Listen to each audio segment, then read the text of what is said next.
네, 여러분 반갑습니다. 시바쌤입니다. 자, 오늘은 국민연금공단 자기소개서 한번 같이 써보도록 하겠습니다.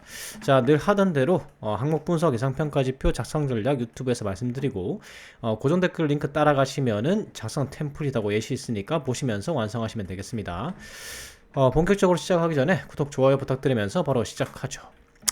특징부터 살펴보면은 서류 심사죠. 메이저 공공기관인 만큼 지원자가 상당할 것으로 예상되고 평가 지표에 해당되는 내용이 나오면은 상평가 아니면은 하평가 이런 식으로 공정식 평가가 예상이 됩니다. 그래서 살펴보시면은 자기소개서가 다 어떤 직렬이건 다 심사가 된다고 보시면 됩니다. 항목 1번부터 본격적으로 가보면은 1번부터 만만치가 않죠. 인재상에 해당하는 인재인가를 물어보는 겁니다. 늘상 말씀드리지만 사실 이거는 인재상은 거들 뿐이에요. 실천적 윤리인, 글로벌 전문인, 자율혁신인 이렇게 세 가지가 국민연금공단의 인재상인데 요 세 가지 중에 어디에 해당하는가 이제 물어보는 거죠. 그래서 요약을 하면은 직업 윤리를 갖춘 사람인가 혹은 전문성이 뛰어난 사람인가 아니면은 혁신하고 변화에 적응해서 자기 개발할 줄 아는 사람인가 이걸 이제 평가하는 항목이라고 보시면 됩니다. 그런데 이 전문인 같은 경우에는 아무래도 내가 이 지원한 직무에 대해서 전문성이 뛰어납니다 라고 이제 말씀을 하셔야 되는 건데 항목 3번이 이 전문성 기재입니다. 그렇기 때문에 만약에 여러분들이 쓰실 내용이 많다면은 항목 3번에 내가 가진 전문성을 다 적을 수가 없어 하면은 이 항목 1번에 추가적으로 나는 전문인에 해당합니다 라고 하고 핵심 역량 항목 1번부터 이제 평가가 되는 경우가 많기 때문에 1번의 핵심 역량을 적으시고 3번의 남은 역량을 적으시면 돼요. 자, 그런데 문제는 이거죠. 그렇게 직무 역량이 남아도는 사람이 없을 겁니다. 그렇기 때문에 만약에 항목 1번을 이 직무 역량으로 적고 항목 3번에 또 적는다면 내용 중복의 가능성이 있겠죠. 그래서 직무 역량이 남아도는 게 아니라면은 항목 1번의 전문성으로 잡지 않기를 바랍니다. 그리고 지금 보시면은 직업윤리를 평가하는 다른 항목이 없어요. 그래서 윤리인으로 작성하는 게 가장 좋은 전략입니다. 다만 대부분이 윤리인으로 아마 작성을 할 거예요.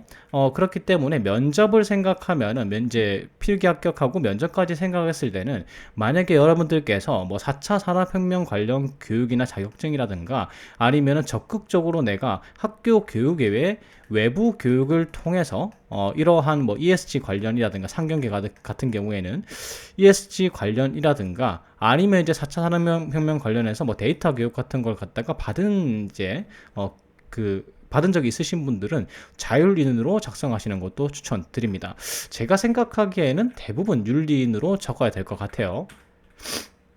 그래서 직업윤리 하면은 자 요렇게 NCS 기준으로 봤을 때 근면 정직 성실 봉사 책임 준법이 있습니다. 뭐 직장 예절까지도 있겠죠.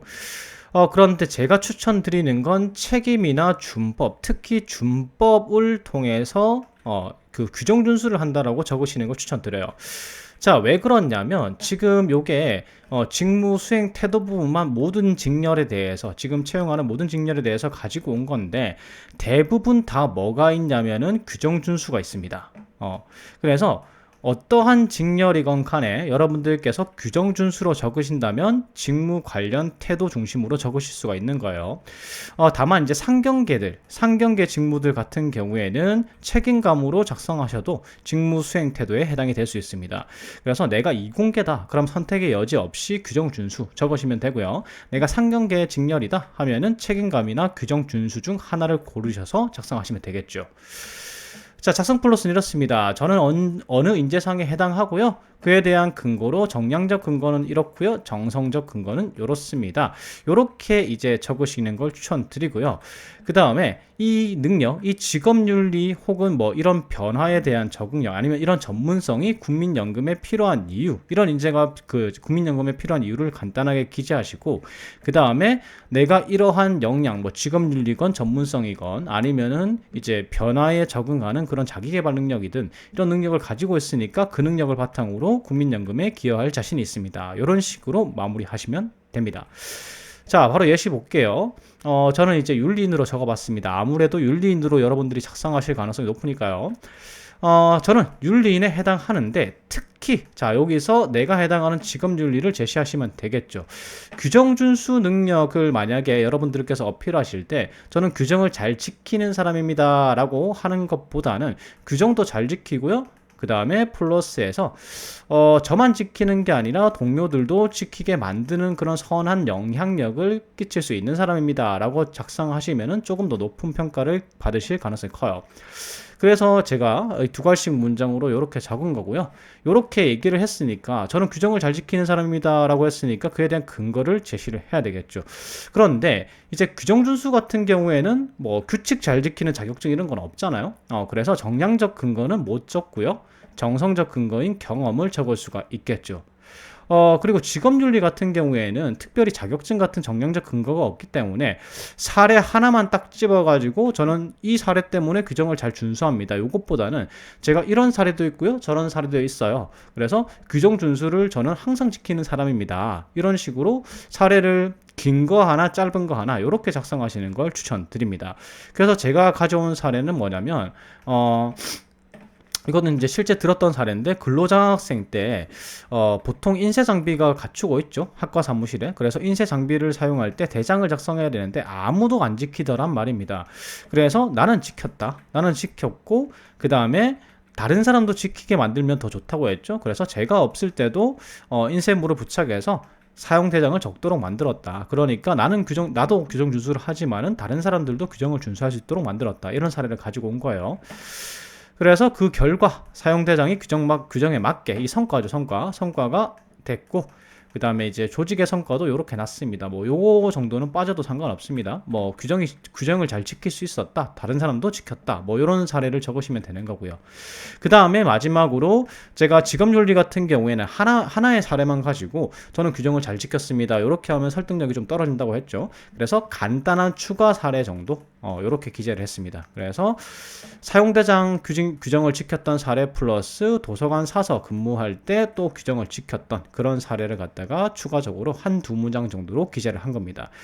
그래서 이 직업윤리, 그러니까 규정 준수를 하는 태도 자체가 국민연금에 필요한 이유를 갖다가 간단하게 적었고요. 국민연금 자체가 뭐 간단하게 뭐 우리가 사전적인 의미로 적어도 돼요. 그래서 노후생활을 책임지지 않느냐. 그래서 이 제도가 제대로 운영되려면 안정성하고 신뢰성을 유지해야 되고 직원들도 규정 준수를 해야 된다. 이런 이유를 간단하게 적어줬고, 그래서 제가 규정 준수 태도를 가지고 있기 때문에 투명한 기관 운영이라는 국민연금의 목표, 전략 과제에 기여할 자신이 있습니다. 이 직업윤리와 관련된 기관의 목표까지 연결시키면 마무리로 딱 좋겠죠. 이런 식으로 마무리를 한 겁니다. 자, 여기까지 항목 1번이었고요. 만약에 여러분들이 이제 이 규정 준수가 아니라 자, 여기서 만약에 자율혁신인 이런 걸로 적는다면 4차 산업혁명이나 이런 것 가지고 내가 굳이 이것까지 딸 필요는 없지만은 시대의 변화에 따라서 필요한 역량이라고 생각해서 개발했다, 이런 사례를 적으시면 되는 거고요. 만약에 전문인이면 여러분들 자격증이나 아니면 외부 교육 중에서 최고 핵심 역량이 있죠. 여러분들이 대표하는 역량을 중심으로 해서 저는 이러한 역량들을 개발하기 위해서 노력했습니다. 그래서 짧은 시간 안에 이런 자격증들을 땄고 자격증 개수도 많고요. 이런 식으로 내용을 적으시면 되는 겁니다. 그래서 항목 1번 한번 공략을 해봤고요. 이제 항목 2번으로 가보겠습니다. 항목 2번 같은 경우 기존의 방식이나 태도의 문제의식을 가지고 직접 개선. 자, 이런 게 나오면은 문제 해결 능력이고요. 기존의 방식이나 태도의 문제의식을 가진다. 요건 적극적 문제인식. 그리고 개선. 기존의 방식을 개선하는 거니까 이 창의적 대안 제시 이런 거에 해당이 되겠죠. 그래서 문제 해결 능력 하면은 적극적 문제인식이냐, 논리적 사고를 발휘했는가 원인 분석 과정에서, 그리고 창의적 사고를 해서 발휘해서 기존의 대안과 문제 해결 방식과 다른 방식으로 해결했는가, 이런 것들 중 하나를 가지고 평가를 하게 되는데, 이 항목은 적극적으로 문제인식을 했는가, 그리고 새로운 방식으로 문제를 해결했는가, 요거 두 개를 평가하는 항목이라고 볼 수 있습니다. 그래서 어떤 식으로 어떤 내용이 들어가야 되냐면, 다른 사람들은 굳이 문제라고 생각하지 않았는데 나는 이걸 개선해야 되겠다고 생각을 했다. 혹은 다른 사람은 이게 별달리 문제라고 생각하지 않았는데 나는 그게 큰 문제라고 생각했다. 요렇게 이제 적극적으로 문제인식하는 내용이 들어가야 되고, 그 다음에 기존의 업무 처리 방식은 이랬는데 제가 조금 개선하고 싶어가지고 다른 해결 방식을 제안해서 조금 더 효율적으로 문제를 해결했습니다. 요런 내용이 들어가야지 여러분들이 제대로 된 높은 평가를 받으실 수가 있어요. 그래서 작성 플롯은 간단하죠. 문제 해결의 과정대로 문제인식, 원인 분석, 대안 제시 요게 순서대로 기술이 되면 되고요. 두괄식으로 평가 지표에 해당하는 내용을 다 넣으면 되겠죠. 저는 적극적 문제인식과 새로운 대안 제시로 문제를 해결한 경험이 있습니다. 이렇게 두괄식으로 평가 요소를 다 적어 주시고요. 그 다음에 문제 해결 순서대로 쭉 이제 여러분들의 사례를 기술해 주시면 되고요. 그 다음에 이렇게 대안을 활용해서 새로운 대안을 활용해서 문제 해결이 되었고요. 입사 후에도 적극적인 문제인식과 새로운 대안을 생각해내는 그런 창의적 사고를 발휘해서 직장 생활을 하겠습니다. 이런 식으로 마무리 지으시면 돼요. 자, 예시 볼게요.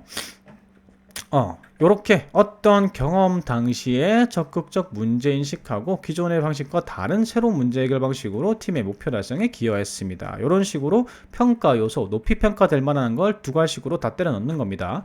그 다음에 이제 문제인식부터 차례대로 내용을 기술하면 되겠죠. 그래서 어떤 상황이었는데 다른 사람들은 이제 문제가 아니라고 생각했지만 저는 좀 개선해야 되겠다고 생각했다. 이런 내용이 들어가야지 이게 적극적 문제 인식이 되겠죠.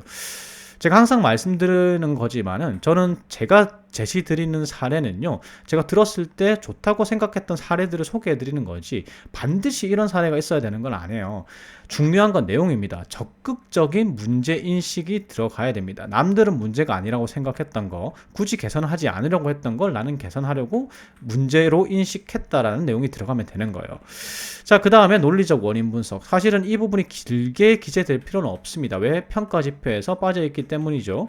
그래서 객관적으로 원인을 분석해봤다. 원인 파악을 좀 해봤다. 그래서 원인 파악을 해보니까 제가 제시 드리는 사례는 이제 금융상품 이제 서포터즈로서 홍보를 하는데 생각보다 고객 전환이 안 되더라. 상품 가입 홍보하는 거에 비해서는 상품 가입하는 사람이 적더라.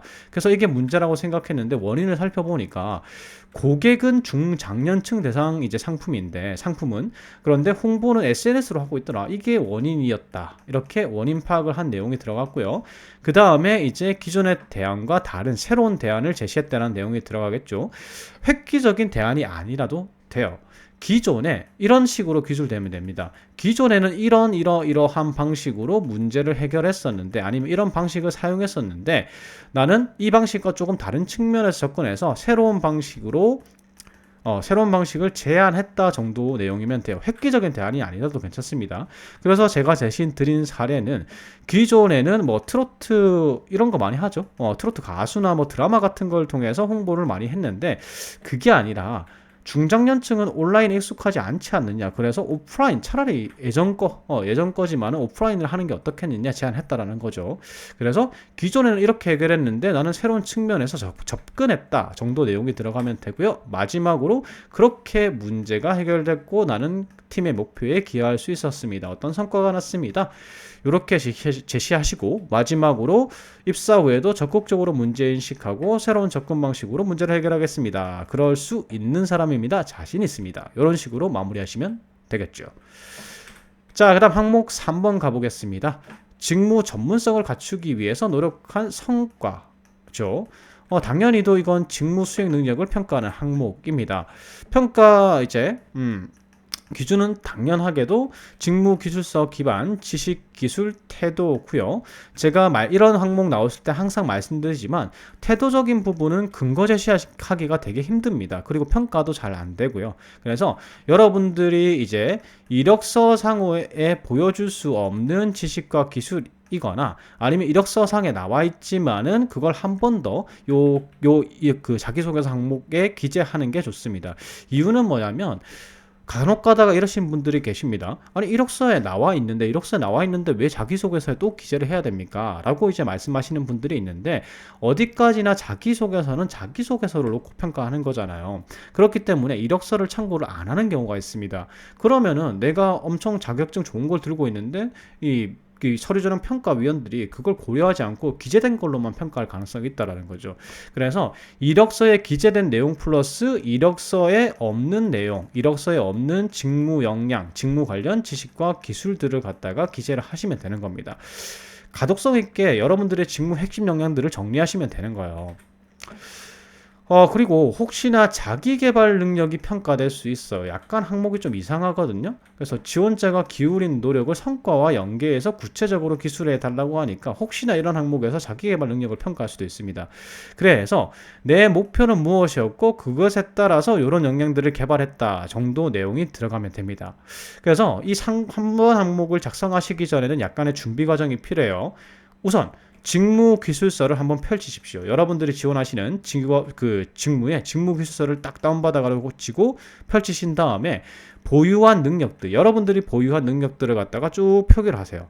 쭉 표기를 하신 다음에 그 보유한 능력들을 증명할 수 있는 정량 정성적 근거들을 정리합니다. 그래서 정량적 근거는 이제 자격증하고 여러분들의 전공 교육 사항들 같은 거 있겠죠. 외부 교육 사항하고 그 다음에 경력 여러분들 중고 신입 있을 수 있죠. 그래서 경력도 정량적 근거입니다. 정량적 근거라는 건 서류를 통해서 증명될 수 있는 건 다 정량입니다. 그 다음에 정성적 근거는 경험이겠죠. 경험이나 그러니까 대외 활동 같은 거 아니면은 이제 수료증이 없는 교육 사항 같은 거 혹은 취득 중인 자격증 이런 것들도 다 정성적 근거들입니다. 그래서 이런 근거들이 많으면 많을수록 여러분들의 핵심 역량이고 여러분들이 적상하시는 3번 항목이 제일 위에 기재가 돼야 되는 겁니다. 그리고 하나 더 찾아보셔야 되는데 여러분들이 보유하신 여기 정리된 역량들을 바탕으로 직무 기술서상의 직무 수행 내용이라는 게 적혀 있죠. 어떤 업무를 잘할 수 있고 자신 있어 할 수 있는지 연관성이 높은 업무는 무엇인지까지 체크를 하십시오. 그러면은 여기까지 작업을 마치고 나면은 제가 제시드리는 이제 플롯에 따라서 작성하시기가 쉽습니다. 작성 플롯은 이거예요. 제 최종 목표, 직무 커리어 목표는 어떤 거고요. 그래서 이 목표 달성을 위해서 이러이러한 역량을 개발하고자 했습니다. 그래서 이러이러한 능력들을 개발을 했습니다를 이런 순서로 보고서 형태로 작성하시면 돼요. 자, 바로 예시 볼게요. 이런 식입니다. 저의 최종 목표는 전사적 자원관리 전문가가 되는 것입니다. 요거 뽑기 굉장히 많이 힘들어 하시는데 간단합니다. 국민연금에 경력직 채용 공고가 있을 거예요. 경력직 채용 공고 보면은 아무래도 여러분들이 신입으로 들어가시면은 이제 전문적으로 하게 될 업무, 승진을 하고 나중에 장기적으로 봤을 때 승진을 해서 하게 될 업무가 요 경력직의 업무죠. 그래서 여기 경력직 채용이 있는 거에서 채용하는 채용 공고의 제목을 보시거나 직무 내용을 보시거나 직무 수행 내용을 보시거나 이렇게 해서 어떤 분야의 전문가가 되겠습니다. 전문가가 되는 게 최종 목표입니다. 이렇게 뽑아내시면 됩니다.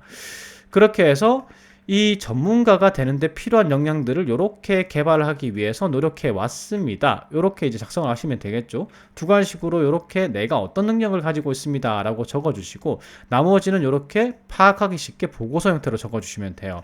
그래서 총무 역량, 그래서 관련 이제 정량적 근거부터 경력은 이런 식으로 기재하시면 되겠죠. 어떤 경력이고 얼마 동안 근무했고 주 업무는 무엇이다.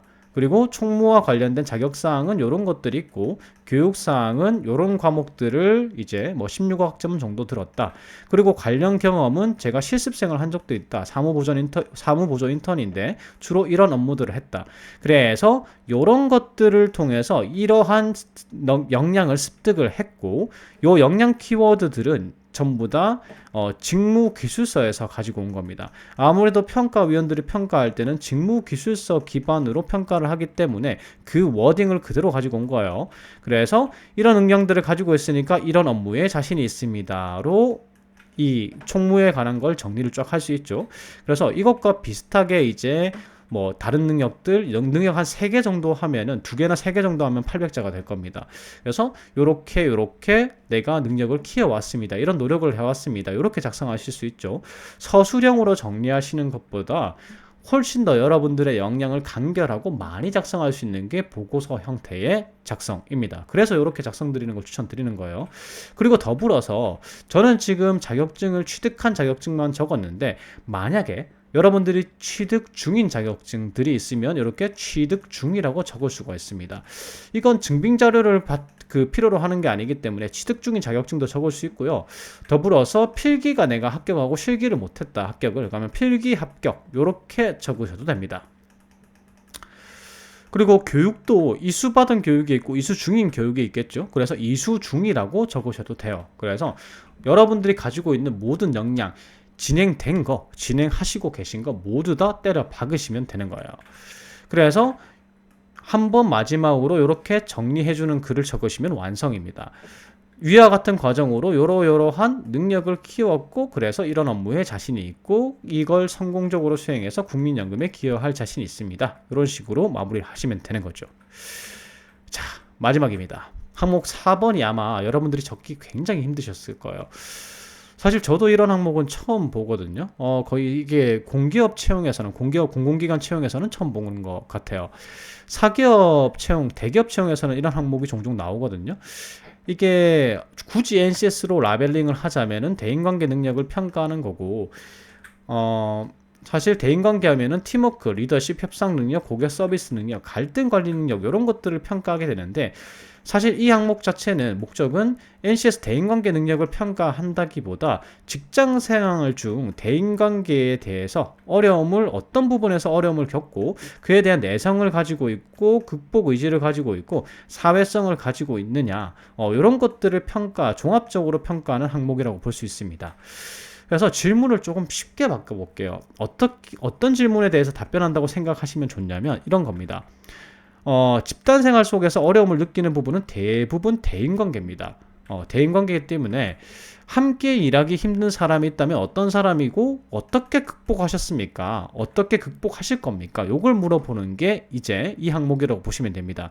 그래서 보통 함께 일하기 힘든 사람들은 이런 사람들이 있죠. 경쟁심이 심한 사람, 좀 비협조적이고 자기 거 하고 뭐 알려달라고 하면은 자기에게 득되는 거 안 하는 사람. 그 다음에 두 번째, 사실은 이게 제일 많습니다. 2번으로 쓰시는 걸 좀 추천드립니다. 나와 가치관 차이가 심하거나 소통의 방식이 다른 사람. 이건 사실은 직장 생활을 하다 보면은 소통 방식이 다른 건 다른 사람 많습니다. 직접적으로 막 말하는 사람이 있고 돌려 말하는 사람이 있고, 맞죠? 그 다음에 가치관 차이. 어떤 사람은 빨리빨리 하는 걸 좋아하고 어떤 사람은 완벽한 걸 좋아하고, 그래서 이런 거는 이제 누구나 겪을 수 있는 대인관계의 문제이기 때문에 2번으로 작성하시는 걸 이제 추천드려요. 그 다음에 3번 같은 경우에는 경력자들에게 추천하는데 서로의 환경 차이를 이해 못하는 사람. 요건 뭐냐면 여러분들이 보통 지원하시는 직무가 행정직이고 이제 이공계 직무가 있는데 부서가 다르면은 서로 상대방의 이제 차이를 인정을 안 하고 서로 자기 입장만 얘기하다 보니까 소통이 잘 안 되고 힘든 경우가 많습니다. 다른 부서와의 협업이 많은 직무일수록 직무 스트레스가 심하거든요. 특히나 뭐 영업직하고 그 다음에 제조직, 생산직 같은 경우에 영업직하고 생산부서, 영업직은 계속해서 뭐 싸게 생산을 해달라고 하고 빨리빨리 해달라고 하는데 생산직은 스케줄이 있죠. 생산 부서는. 그래서 막 부딪힌단 말이에요. 이런 거에 있어서 이제 스트레스를 받게 되는데, 제가 직장 생활을 하다 보니까 사실 같은 부서와의 갈등은 해결이 가능하더라. 근데 서로 이제 직무 환경이 다른 사람들과는 같이 일하는 게 조금 힘들더라. 부서 간의 이견이 있기 때문에. 그런데 저는 직장 생활 중에 그것을 잘 해결했고, 그래서 그것을 직장 생활 중에 노력을 통해서 타 부서를 이해하는 방법을 배웠고, 그래서 입사 후에 국민연금에서도 타 부서와의 협업을 잘할 수 있습니다. 이런 식으로 풀어나갈 수가 있겠죠. 그 다음에 4번, 꼭 이런 사람 있죠. 우리 입사하게 되면 일하다 보면 바쁘잖아요. 그래서 이 대인관계까지 신경 쓸 수 없는 경우가 많습니다. 다른 사람들하고 대화하고 시간을 보내고 그 다음에 뭐 취미생활을 같이 하고 동호회 활동을 하고 이게 상당히 힘들잖아요. 근데 그런 사람과는 협업을 하기도 조금 힘들죠. 사실은 이제 개인적인 관계가 친분이 좀 쌓여야지 신뢰도 쌓이고 소통도 활성화되고 이렇게 하는데요. 그래서 이 네 가지 중 하나를 고르셔가지고 만약에 1, 4번을 고르실 경우에는 이런 사람과는 비협조적인 사람들과 개인주의적인 사람들이 부서마다 아니면 내가 일할 때 아니면 단체 생활할 때 꼭 한 명씩은 있는데, 이런 사람들과 일하는데 협업을 하는데 좀 많이 힘들고 스트레스도 많이 받았던 것 같습니다. 그런데 이런 사람들을 노력을 통해서 내가 개과천선을 시켰습니다. 변화를 시켰습니다. 혹은 이 사람들과 일하는 이 사람들의 협조를 구하는 노하우를 나는 키웠습니다. 그래서 직장 생활 동안에 국민연금에 입사해서 이런 것들을 발휘할 수 있지요. 이런 맥락으로 작성하실 수가 있고요. 2번을 선택하셨으면 이게 제일 쉽긴 해요. 제가 일하다 보니까 저와 가치관 차이, 빨리빨리 하는 사람이 있고, 뭐 어떤 사람이 있고, 아니면 소통 방식 돌려 말하는 사람이 있고, 직접적으로 말하는 사람이 있는데, 이런 소통 방식이 다른 사람과는 조금 이제 어려움을 겪었었다. 여기서 중요한 건 지금 겪고 있다가 아니죠. 겪었었고 노력을 통해서 이런 부분들을 해결을 했습니다. 그래서 입사 후에도 잘할 수 있지요. 이런 맥락으로 작성하시는 게 2번 선택하셨을 때. 경력자의 경우에는 아까도 말씀드렸지만 타 부서와의 이제 회사 내에서도 직무 환경의 차이가 있기 때문에 서로 이해해주지 않으면 이게 힘들더라. 그래서 처음엔 그거에 어려움을 많이 겪었는데 지금은 타 부서와 이게 서로 다른 부서를 이해하는 그런 능력이 나는 경력자이기 때문에 뛰어나졌다, 키워졌다. 그렇기 때문에 입사 후에도 같은 부서와 잘 지내는 건 당연하다. 그러니까 타 부서와의 협업하는 것도 나는 가능하다. 신입들과는 다르다. 이렇게 풀어낼 수 있는 게 3번을 선택하셨을 때입니다. 그래서 이런 거죠. 나는 지난 경험들을 통해서 어떤 스타일의 사람들을 상대할 때 내가 힘든지 알고 있다. 하지만 그 극복 방법도 알고 있다. 그렇기 때문에 직장 생활에서 내가 국민연금 입사했을 때 적어도 사람 때문에 힘든 일은 없을 거다. 나는 내가 어떤 스타일의 사람들을 힘들어하는지 알고 있고 극복하는 방법까지 알고 있다. 이런 맥락의 글을 적는 게 바로 4번이라고 보시면 됩니다. 그래서 일단 작성 플롯은 첫 번째부터 바로 결론부터 내립니다. 저는 직장 생활 속에서 어떤 부분에서 어려움을 느꼈는데 그 해결책 이미 알고 있습니다. 지난 경험에서 이런 부분에서 어떤 어려움을 느꼈는데 노력을 통해서 잘 극복했지요. 그래서 제가 어떤 부분에서 어려움을 느끼고 극복 방법은 노하우는 무엇인지 이미 깨달았습니다. 그러니까 저는 다양성에 대해서 인정할 수 있는 사람이고 그런 노하우, 이런 경험들을 단체 생활을 통해서 조직 생활을 통해서 키워진 노하우를 가지고 국민연금에서 잘 적응을 할 수가 있습니다. 잘 적응할 자신 있습니다. 이런 식으로 마무리를 하시는 거죠. 자, 항목 4번 바로 예시 들어가 보면요. 이렇게 어떤 사람의 방식과 소통하는데 어려움을 느꼈으나 겪었으나 노력을 통해서 이를 극복했습니다. 아니면 노하우를 이미 알고 있습니다. 그래서 잘 적응할 수 있습니다까지 적으셔도 돼요. 두 가지에. 그래서 이제 경험 제시하면 되죠. 어떤 생활 속에서 이런 사람 있더라. 가치관이 다른 사람, 자기 이제 사정만 내세우는 사람과 이 소통의 방식에 있어서 원하는 거 얘기하지 않고 돌려 말하고 나중에 불만 터뜨리는 사람이 있더라. 그런데 일을 하다 보니까 이제 그런 사람들과 일하고 노력을 하다 보니까 이런 사람들을 어떻게 대하는지 알게 됐더라. 그래서 갈등을 갖다가 해결하려고 노력했고 갈등을 해결했습니다. 이 경험을 바탕으로 나는 가치관이 다른 사람과 소통 방식이 다른 사람과도 어떻게 협업해야 되는지 깨달았고 그럴 때 화를 내고 포기하는 게 아니라 해결책을 찾고 조율하는 것이 중요하다. 그러니까 무엇이 중요하다. 이런 사람들을 상대할 때 무엇이 중요하다는 것을 깨달았습니다. 그래서 입사 후에도 이런 다양한 사람들과 나는 그들의 가치관을 인정하고 다양성을 인정하고 그들과 협업할 수 있는 그런 능력을 가지고 있고 입사 후에도 잘 적응할 자신이 있습니다. 이런 식으로 마무리를 하시는 거죠. 그래서 제가 제시드리는 요 네 가지 있죠. 네 가지 중 하나를 선택하셔가지고 특히나 이제 경력자분들 같은 경우에 3번을 선택하시면 유리합니다. 그래서 1, 2, 3, 4번 중에 하나를 선택하셔가지고 제가 제시드린 플롯에 따라서 나는 이미 내가 어떤 사람들을 힘들어하는지 알고 있고 그 해결책도 이미 알고 있다. 그래서 입사 후에 조직에 잘 적응할 수 있다. 이렇게 제시하면 됩니다. 플롯을 가져가시면 되겠죠. 자, 지금 보시는 항목 1, 2, 3, 4번의 예시들은요. 고정 댓글 링크 따라가시면은 블로그에 다 있겠죠. 보시면서 완성해 보시면 되겠습니다. 여기까지 항목 4번까지 다 공략해 봤고요. 제 영상이 도움이 되셨다면 구독, 좋아요 부탁드릴게요. 감사합니다.